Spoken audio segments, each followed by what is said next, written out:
Let me start with a question that might hit close to home. How many of you have ever lost money chasing a shortcut? Maybe it was a friend who told you, just invest here and you'll double it in a week. Maybe it was the lottery ticket that seemed like your big break. Or maybe it was that risky business deal that promised quick returns but left you broke and embarrassed.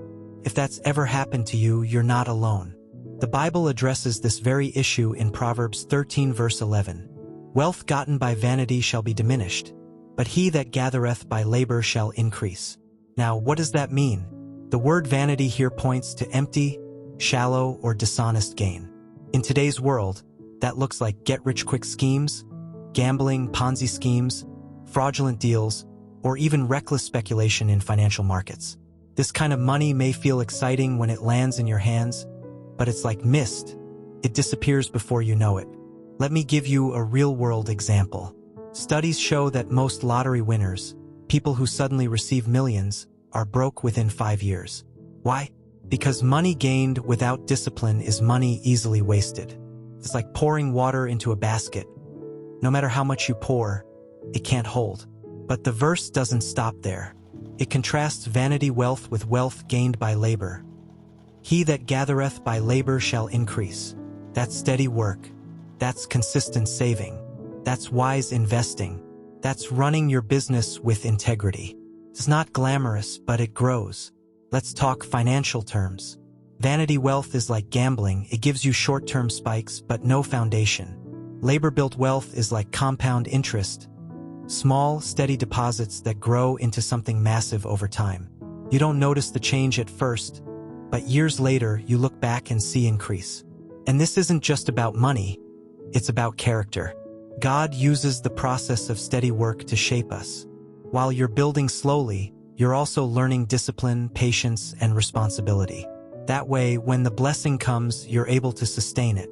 Because what good is wealth if your character can't keep it? Think of Joseph in Egypt. He didn't rise to wealth overnight.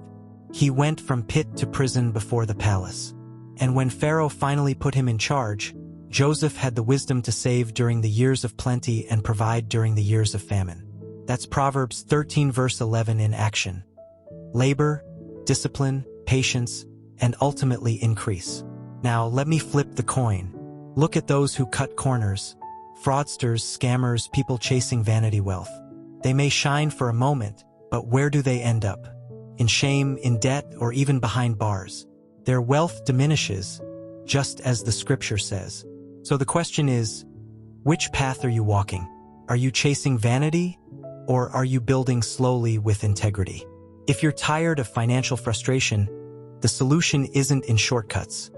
It's in God's principles. Work diligently, save consistently, avoid debt traps, be generous. That's how you build wealth that lasts. And here's the beauty. When you walk in this principle, you're not just building wealth for yourself, you're building stability for your children and their children. Proverbs 13 verse 22 says, "A good man leaves an inheritance to his children's children." Vanity wealth can't do that. But wealth built with labor, with God's blessing, creates generational impact. So today, I challenge you, stop running after quick money.